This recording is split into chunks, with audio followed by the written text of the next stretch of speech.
Hello guys, welcome back to the channel.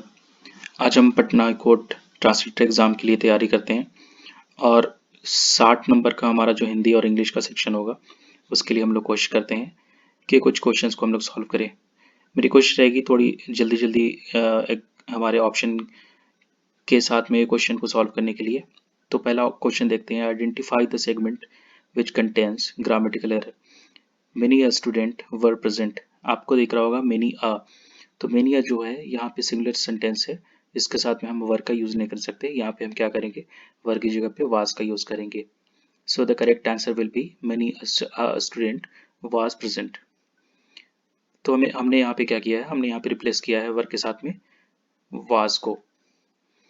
दूसरा question देखते हैं, let's have tea can we.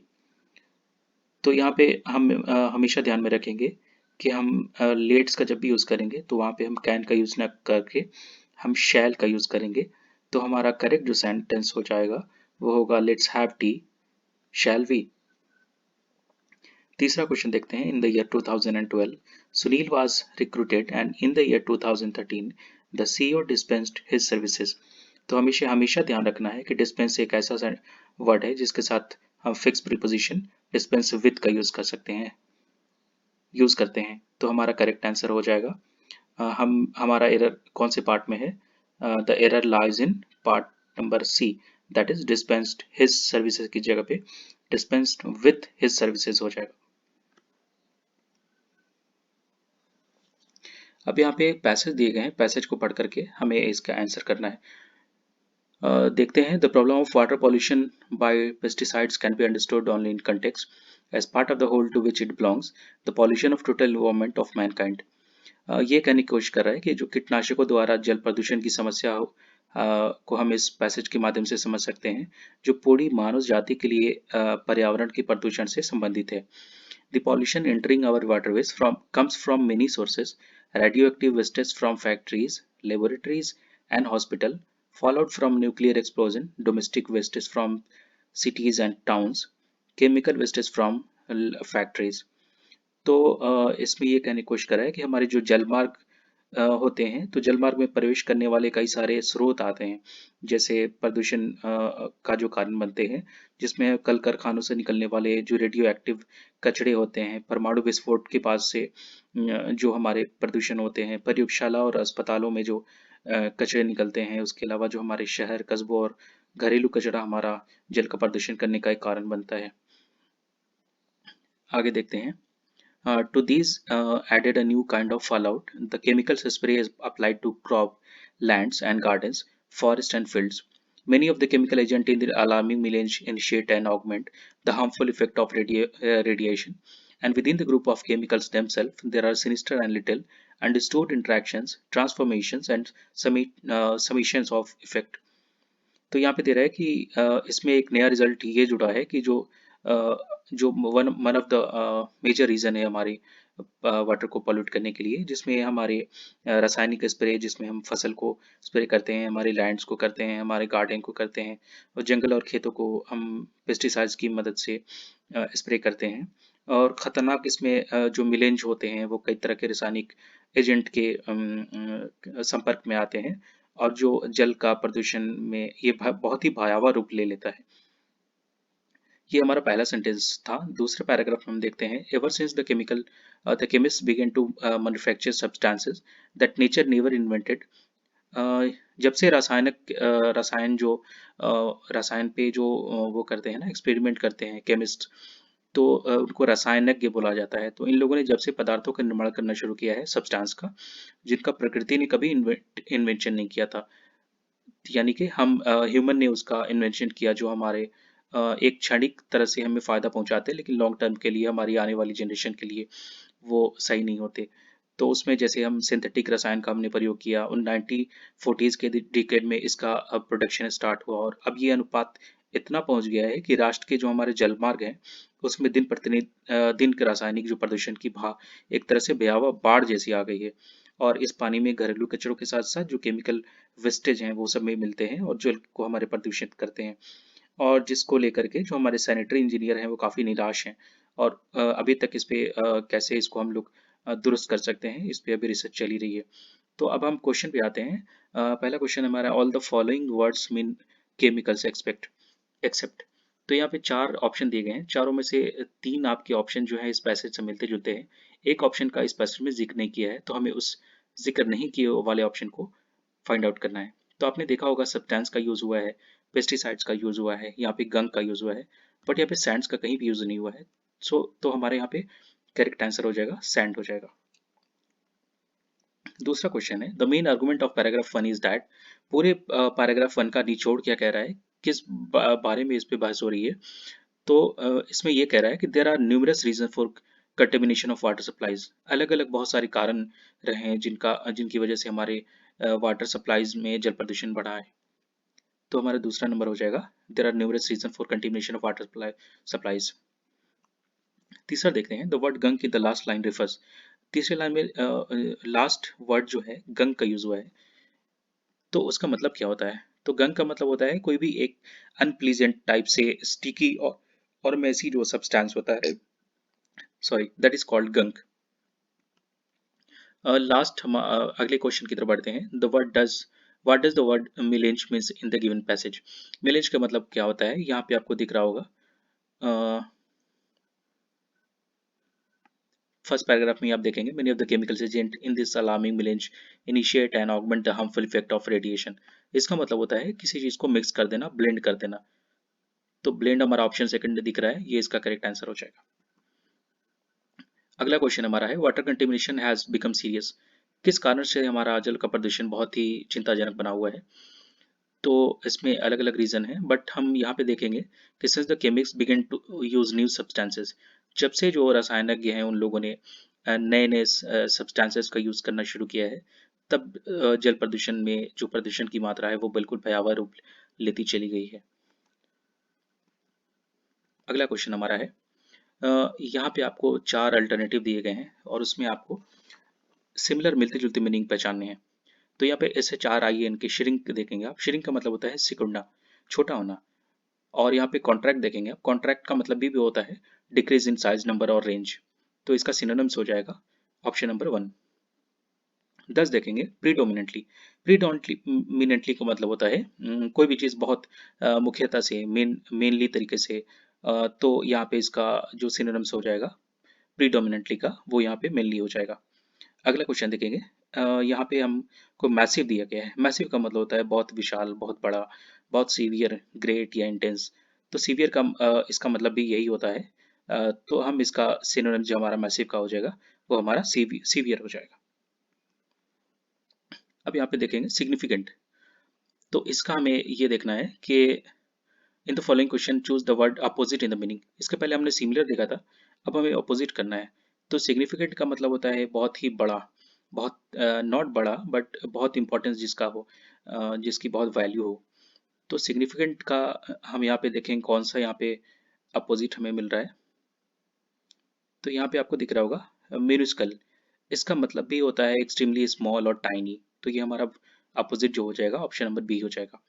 Oppose का हमको अपोजिट करना है। अपोज का मतलब होता है, क्या होता है, अपोज का मतलब होता है किसी का विरोध करना, कन्फ्लिक्ट होना, हमारी बात नहीं बनना, हम हमारा और जो सामने वाले व्यक्ति हैं उनकी आपस में जो हमारी सोच अलग होना, या किसी भी मामले में हो सकता है। तो अपोज का हमारा अपोजिट क्या हो जाएगा, फेवर हो जाएगा। फेवर का मतलब होता है किसी की तरफदारी करना। अगला हम देखेंगे डिमिनिश। डिमिनिश का मतलब होता है किसी चीज को बहुत ही in the following question choose the word opposite in the meaning of given word. तो हमें डिमिनिश का क्या पूछ रहा है यहाँ पे, अपोजिट पूछ रहा है। तो डिमिनिश का मतलब होता है किसी भी चीज को बहुत ही स्मॉलर करना, उसका मेड स्मॉलर और लेस। तो यहाँ पे डिमिनिश का मतलब हमें पता है कि किसी भी चीज को डिमिनिश करना, इसको छोटा करना, या किसी का चीज का महत्व घटाना या कम करना। और यहाँ पे आप देखेंगे इंक्रीज दिया हुआ है, इंक्रीज का मतलब होता है बढ़ाना। तो हमारा करेक्ट ऑप्शन क्या हो जाएगा, करेक्ट आंसर हो जाएगा हमारा डिमिनिश का अपोजिट इंक्रीज। अब हम देखेंगे जो ऊपर एक सेंटेंस दिया गया है, इसमें हमें अपोजिट मतलब निकालना है रिलक्टेंट का। The young leader was reluctant to shoulder the responsibilities of ministerial office. एक युवा नेता जो था जिसको जिम्मेदारी दी जा रही थी मिनिस्ट्रियल ऑफिस की, जिसके लिए वो इस सिचुएशन में था कि क्या उसको करना चाहिए या नहीं करना चाहिए। तो रिलेक्टेंट का मतलब होता है कि इंसान को एक तरह से कुछ समझ में आना नहीं आना कि वो सही कर रहा है या गलत कर रहा है। बल और इसके अपोजिट में जाके देखेंगे तो ईगर का मतलब होता है उत्सुक, काफी एक्साइटेड है वो किसी चीज को करने के लिए। तो वांटिंग का यहाँ पे सेंस नहीं आ रहा है, विलिंग का मतलब चाहना होता है, एंशियस यहाँ पे कोई सेंस नहीं होगा। So the correct answer will be option number D, reluctant का हमारा। रिलक्टेंट मतलब not wanting to something because you are not sure whether it is right और नॉट। तो इसका हमारा अपोजिट हो जाएगा ईगर। नेक्स्ट देखते हैं, इसमें हमें स्पेलिंग मिस्टेक को आइडेंटिफाई करना है। तो हमारा हरासमेंट ठीक लिख रहा है यहाँ पे, एम्बेरसमेंट सही है, फुलफिलमेंट सही है, बट इसका स्पेलिंग आप देखेंगे डेन्यूमेंट का, वो यहाँ पे सही नहीं है। तो डेन्यूमेंट का मतलब होता है किसी चीज़ का आउटकम मिलना, उसका रिजल्ट मिलना। तो इसका स्पेलिंग मिस्टेक हमें आइडेंटिफाई करना था। चारों में से हमारा जो ऑप्शन नंबर 1 है वो हमारा करेक्ट है। दैट इज इसका हमें स्पेलिंग सही करना है। स्पेलिंग इसकी हो जाएगी DENOUEMENT। अब हम देखते हैं in the following questions, out of the four alternatives choose the one which can be substituted for the given words or sentences. A person who loves wealth and spends as little money as possible, एक ऐसा व्यक्ति जिसको धन से प्यार होता है और वो इतने कम पैसे खर्चा करता है जिससे उसका काम हो जाए। मतलब वो ऐसा चाहता है कि कम से कम पैसे खर्चा हो। तो वैसे व्यक्ति व्यक्ति को आप क्या कहते हैं? वैसा व्यक्ति माइजर कहलाता है, आप सभी जानते हैं। नेक्स्ट देखते हैं, in the following question out of the four alternative choose the word which can be substituted for the given word. एक a person who is fluent in two languages. जो भी आप में से टीचिंग एग्जाम्स वगैरह की तैयारी करते होंगे तो आपको बाइलिंगुअल जरूर पता होगा। बाइलिंगुअल मतलब दो भाषाओं को जानने वाला। तो यहाँ पे हमारा करेक्ट आंसर हो जाएगा अ person who is fluent in two languages, that the person is called bilingual. Next देखते हैं एक्टिव और पैसिव वॉइस में। तो यहाँ पे हमारा सेंटेंस है he will keep my promise. ये हमारा पैसिव वॉइस में है, इसको हमको एक्टिव में बदलना है।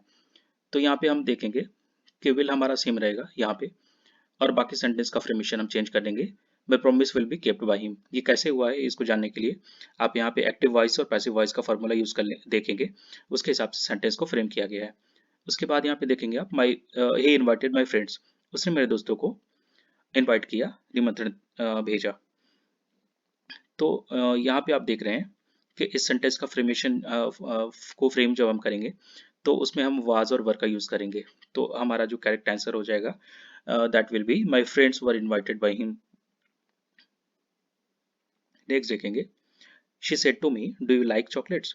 तो यहाँ पे इस सेंटेंस के हिसाब से यहाँ पे हम वेदर और इफ का यूज करेंगे, यानी सिचुएशन हमारे पास में है कि वेदर आई लाइक चॉकलेट्स और इफ आई लाइक चॉकलेट्स, ये सेंटेंस के हिसाब से हमारा होगा। तो यहाँ पे डू यू लाइक चॉकलेट्स के बदले में हमने यहाँ पे आप देख रहे हैं इंट्रोगेटिव हमारा ये सेंटेंस है जिसमें हमारा कंजक्शन वेदर और इफ का यूज करना था। तो यहाँ पे आप देखेंगे she asked me if I like chocolates, so the correct answer will be option number B. Next देखेंगे, a person who is greatly respected because of wisdom. एक ऐसा व्यक्ति जिसको उसकी बुद्धि की वजह से सम्मान मिलता है। So the person is called venerable. Option number C will be the correct answer. Next देखते हैं, he advise her to give a wide berth to malicious people. Malicious का मतलब होता है ऐसे लोग जो इविल माइंडेड होते हैं, अनकाइंड होते हैं, जेलस होते हैं, बुरे लोग होते हैं। तो उसने उसको एडवाइस किया किस चीज से? तो ऐसे लोगों से दूर रहो, the person who is malicious. तो या give a wide berth to का हमें मतलब निकालना है। तो यहाँ पे आप देखेंगे टू स्टे अवे फ्रॉम, इसका करेक्ट आंसर होगा। बाकी जो तीन ऑप्शन है ये इसके साथ में मेल नहीं खाते। नेक्स्ट देखेंगे, the confrontation between the two parties could not be averted। तो कन्फ्रोंटेशन का मतलब होता है प्रोटेस्ट होना या कन्फ्लिक्ट होना। तो और यहाँ पे एवर्टेड का मतलब होता है अवॉइड करना। तो दो पार्टियां जिनकी आपस में नहीं बनती थी, ऐसा हो ही नहीं सकता कि उनमें जब वो आपस में आमने सामने हो और झगड़ा ना हो। तो यहाँ पे हमको किसका मतलब निकाला है, कन्फ्रोनेटेशन का, हमको अपोजिट करना है। तो इसका मतलब आपको पता है, यहाँ पे प्रोटेस्ट होना, कन्फ्लिक्ट होना, आपस में बात नहीं बनना, बल्कि ये इसका इसका जो मोस्ट अप्रोप्रिएट अपोजिट हो जाएगा, that will be option number D, that is agreement. Agreement का मतलब पता है आपको, समझौता होना, सहमति होना। और इसका जो अपोजिट हो जाएगा, दैट विल बी कन्फ्रोनेटेशन। नेक्स्ट देखेंगे, there arrival defiled the atmosphere. उनके आने से जो माहौल था वो पूरी तरह से, डैमेज तो नहीं कहेंगे बट उनके आने से माहौल पूरी तरह खराब हो गया। तो डिफाइल्ड का मतलब होता है that something which damage the purity. तो यहाँ पे डिफाइल्ड का हमको अपोजिट करना है। तो डिफाइल्ड मतलब अशुद्धि अगर होता है, तो इसका जो अपोजिट हो जाएगा, that will be purified. Next देखेंगे, इसमें हमें प्रीपोजिशन का यूज किया है। The boss did not the boss the boss did not punish him for coming late, he must be good dash his good books. एक idioms होता है, in someone good book, किसी की अच्छी किताब में होना। अगर इसकी हिंदी समझे हम, मतलब किसी का फेवरेट होना या किसी को फेवर देना। तो यहाँ पे आप देखेंगे कौन से प्रीपोजिशन का हम यूज करेंगे। We will use preposition in. The boss did not punish him for coming late, he must be in his good books. उसके बाद हम नेक्स्ट हमारा क्वेश्चन देखते हैं। अगले क्वेश्चन में हमें देखेंगे कि cold dash it was we went out.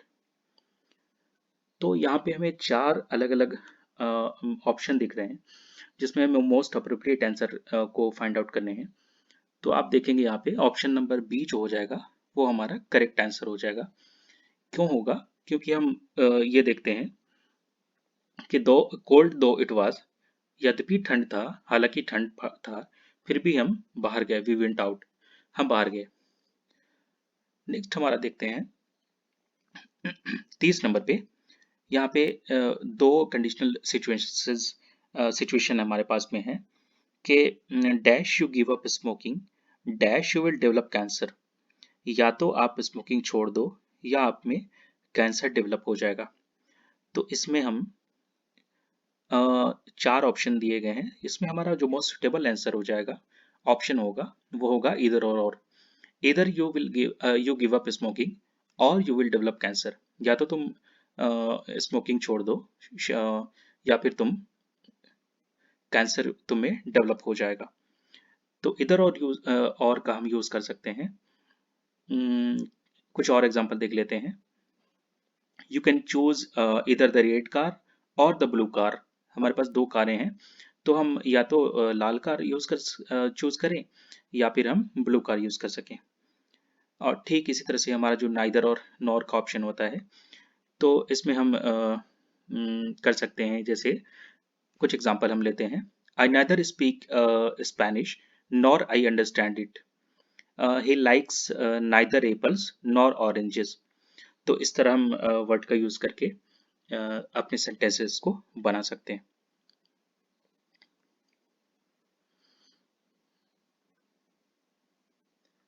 Next हम देखेंगे, यहाँ पे हमें सेंटेंसेस दिए गए हैं। इसके हमें चार ऑप्शन है, जो हमारा मोस्ट सुटेबल आंसर ऑप्शन है वो हमें यहाँ पे फिल करना है। We will all need to get beyond our individual narrow interests and begin to develop a dash solution that works for everyone। हमें अपने व्यक्तिगत जो इंटरेस्ट होते हैं या लाभ होते हैं उसके बारे में न छोड़ सोच करके, उससे ऊपर हटके हमें ऐसा सोचना चाहिए, ऐसे सिचुएशन बनानी चाहिए जिसका सबको लाभ मिले। तो आप यहाँ पे देखेंगे हॉलिस्टिक का मतलब होता है एज अ होल, मतलब पूर्ण रूप से।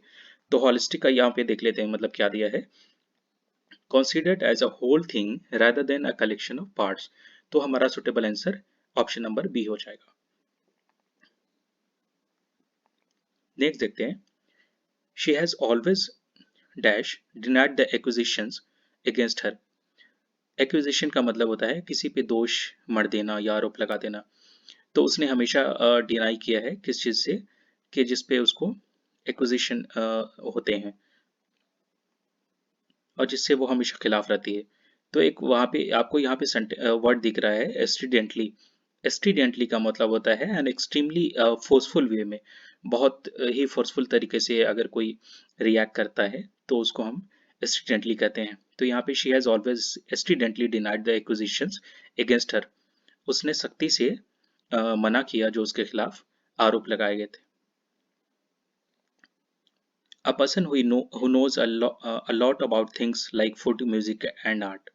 एक ऐसा व्यक्ति जिसको खाने के बारे में, म्यूजिक के बारे में और आर्ट के बारे में टेस्ट हो, वैसे व्यक्ति को क्या कहते हैं? तो द पर्सन इज कॉल्ड कॉनिश्योर। कॉनिश्योर ऐसा व्यक्ति होता है जिसको फूड की, म्यूजिक की और आर्ट की अच्छी समझ होती है। एक हमें स्पॉटिंग एरर का क्वेश्चन करना है। The leopard entered the village when the villagers slept. तो तेंदुआ तब गांव में आया जब गांव वाले सो रहे थे। तो यहाँ पे आपको दिख रहा होगा ऑप्शन नंबर सी में द विलेजर्स स्लेप्ट की जगह पे हम क्या यूज करेंगे? When the villagers were sleeping the leopard entered when the villagers were sleeping. That will be our option C will be correct answer. अब कुछ हिंदी के हमें प्रश्न देखने हैं। यहाँ पे वचन का शाब्दिक अर्थ क्या होता है? तो वचन का शाब्दिक अर्थ जो होता है वो संख्या वचन होता है। वचन में आपको एक वचन या बहुवचन होते हैं, तो एक वचन भी एक संख्या है और एक से ज्यादा वचन भी संख्या है। तो वचन का शाब्दिक अर्थ जो हो जाएगा वो संख्या वचन हो जाएगा। गुरुजन का हमें बताना है कि गुरुजन क्या है। तो गुरुजन जो है हमेशा बहुवचन होते हैं, एक वचन नहीं होते हैं। तो हम ये हमेशा ध्यान रखेंगे। दौड़ में हमको ये बताना है कि दौड़ क्या है। दौड़ क्या स्त्रीलिंग है या पुल्लिंग है या दोनों है? तो हम हमेशा ध्यान रखेंगे दौड़ हमारा स्त्रीलिंग शब्द है। दौड़ हुई या दौड़ लगी, न कि हम दौड़ हुआ कहते हैं। राइट। तो हमारा 38 में देखते हैं, मैं तुम्हारे उज्जवल भविष्य की कामना करता हूँ। ये एग्जाम का फेवरेट क्वेश्चन है और मोस्ट ऑफ द टाइम्स ये एग्जाम में पूछा गया क्वेश्चन है। तो यहाँ पे आपको उज्जवल का हमेशा ध्यान रखना है। ये वर्तनी का, शुद्ध वर्तनी के सेंटेंस में हमें इसका इस्तेमाल होता है। तो हमेशा आप देखे ध्यान रखेंगे, आपको ये आधा या दो बार मिलेगा, वो हमेशा आप आंख बंद करके इसको आंसर करेक्ट कर सकते हैं। ऑप्शन नंबर 1 नहीं होगा, थर्ड नहीं होगा, फोर्थ नहीं होगा, हमारा सेकंड ऑप्शन उज्ज्वल ये हमारा करेक्ट आंसर हो जाए। एक मुहावरा है, उसका आपको मतलब बताना है। सर हथेली पे रखना, इसका मतलब होता है मरने के लिए तैयार होना। नेक्स्ट देखेंगे आप, चक्रपाणी में कौन सा समास है? चक्रपाणी में हम देखेंगे हमारा बहुव्रीहि समास है। बहुव्रीहि समास में किसी तीसरे पद का जो इम्पोर्टेंस होती है वो ज्यादा होती है। तो हम चक्रपाणी समास जो हो जाएगा बहुव्रीहि समास हो जाएगा। गोबर गणेश में हमें बताना है कि कौन सा समास है। तो गोबर गणेश हमारा करण तत्पुरुष समास हो जाएगा। स्वाभिमान का बताना है, स्वाभिमान में कौन से उपसर्ग का प्रयोग किया गया है? तो ऑप्शन नंबर सी आप देखेंगे, स्व प्लस अभिमान, ये हमारा करेक्ट आंसर हो जाएगा। अब हमें कुछ अनेक शब्दों के बदले एक शब्द दिए गए हैं, उनका हमें आंसर करना है। जिजीविषा, ये एग्जाम में मोस्ट ऑफ द टाइम पूछा गया क्वेश्चन है। जिजीविषा का मतलब होता है जीवन की इच्छा। तो यहाँ पे आप देखेंगे ऑप्शन नंबर सेकंड जो है इसका करेक्ट आंसर हो जाएगा। नेक्स्ट देखेंगे यायावर। यायावर का हमको बताना है कि किन अनेक शब्दों के बदले यायावर का हम यूज करते हैं। तो एक स्थान पे टिक कर न रहने वाला व्यक्ति, ऐसा व्यक्ति क्या कहलाता है? यायावर कहलाता है। नेक्स्ट देखेंगे मृदुल का विलोम शब्द हमें बताना है। मृदुल मतलब होता है जो जिसकी बोली अच्छी हो, मीठी हो। तो इसका अपोजिट क्या हो जाएगा? कठोर हो जाएगा हमारा। सॉरी, इसका मतलब जो है मृदुल का विलोम शब्द जो हो जाएगा रुक्ष हो जाएगा। नेक्स्ट देखेंगे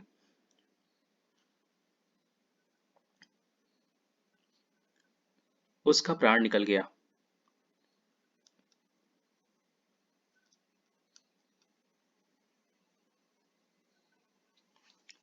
सॉरी, क्वेश्चन नंबर 45 में मैं करेक्शन कर दूं। मृदुल का मतलब होता है मीठा, और मृदुल का जो अपोजिट हो जाएगा यानी विलोम जो हो जाएगा वो हो जाएगा कठोर। ये तीनों ऑप्शन इसके इनकरेक्ट हैं। करेक्ट आंसर विल बी कठोर। उसका प्राण निकल गया, इसमें हमें वाक में किस तरह की अशुद्धि है ये निकालनी है। तो इसमें हम देखते हैं कि इसका करेक्ट आंसर उसके प्राण निकल गए, तो इसका जो गलत अशुद्धि दी गई है वो वचन संबंधी अशुद्धि है। तो इसका करेक्ट आंसर हो जाएगा ऑप्शन नंबर बी। 47 देखते हैं, निश नी प्लस चल, इसका संधि विच्छेद का रूप जो होगा, इस संधि विच्छेद के बाद से जो हमारा शब्द बन के सामने आएगा वो क्या होगा, तो हमारा निश्चल जो होगा उसका संधि विच्छेद नी प्लस चल हो जाएगा। 47 का ऑप्शन हमारा सी नंबर सही होगा। अब देखते हैं, वह पढ़ता तो उत्तीर्ण हो जाता। ये काल संबंधित प्रश्न है। अगर वो पढ़ता तो वो उत्तीर्ण हो जाता, मतलब अगर पढ़ेगा तभी तो पास होगा ना। तो यहाँ पे सिचुएशन है, दोनों सिचुएशन की इक्वल वैल्यू है यहाँ पे। तो ये हमेशा ध्यान रखेंगे कि इस तरह के अगर सेंटेंसेस आएंगे तो वो हमारा हेतु हेतु मत भूतकाल का उदाहरण होगा। नेक्स्ट क्वेश्चन देखते हैं, वो बिल्कुल उसी तरह से दिया है। यदि वर्षा अच्छी होगी तो फसल अच्छी होगी। पहले जितनी इम्पोर्टेंस पहले इस सेंटेंस की पहले इन खंडों की है, उतनी ही इम्पोर्टेंस सेकंड वाले की है। इसको मिला करके एक कंप्लीट सेंटेंस बना है। यदि वर्षा अच्छी होगी तो यदि वर्षा अच्छी होगी तो फसल अच्छी होगी। तो इस वाक्य में हमें काल निकालना है। तो दोबारा अगेन हमारा ये हेतु हेतु मध्य भविष्य काल का उदाहरण हो जाएगा। नेक्स्ट देखते हैं, जिन भाववाचक संज्ञाओं के अंत में न, अ, पन, पा इत्यादि होता है उन्हें हम क्या कहते हैं। तो ये क्वेश्चन का आंसर आपको बताना है, ये मैं नहीं बता रहा हूँ। इसका आंसर आप कमेंट करके बताएंगे मुझे। और वीडियो आपको कैसी लगी प्लीज़ इसके बारे में ज़रूर बताएंगे। Patna high court translator exam के लिए प्रिपरेशन हम सभी कर रहे हैं और एग्ज़ाम में हमारे ज़्यादा टाइम नहीं बचा है। हमारा एडमिट कार्ड रिलीज़ हो गया है और हम सभी इसके लिए पढ़ाई कर रहे हैं। तो अब जितने भी दिन हमारे पास बचे हुए हैं उनका हमें प्रॉपर तरीके से यूटिलाइजेशन करना है। और उसके बाद आप प्लीज़ हमें कमेंट करके बताएं कि आपको वीडियो का कौन सा पार्ट अच्छा लगा। अगर कोई आपके डाउट हैं या आप इम्प्रूवमेंट चाहते हैं या आप वीडियो को दूसरे तरीके से देखना चाहते हैं तो प्लीज़ आप हमें बताएं। और चैनल पे आई होप आप सभी नए हैं तो आप प्लीज़ चैनल को ज़रूर सब्सक्राइब कर लें, क्योंकि इस तरह की वीडियोज़ हम आगे अपकमिंग वीडियोज़ आएंगी जो आपके लिए बहुत हेल्पफुल होंगी। तो आज के वीडियो के लिए बस इतना ही। तब तक के लिए अपना ख्याल रखें। Bye bye, take care.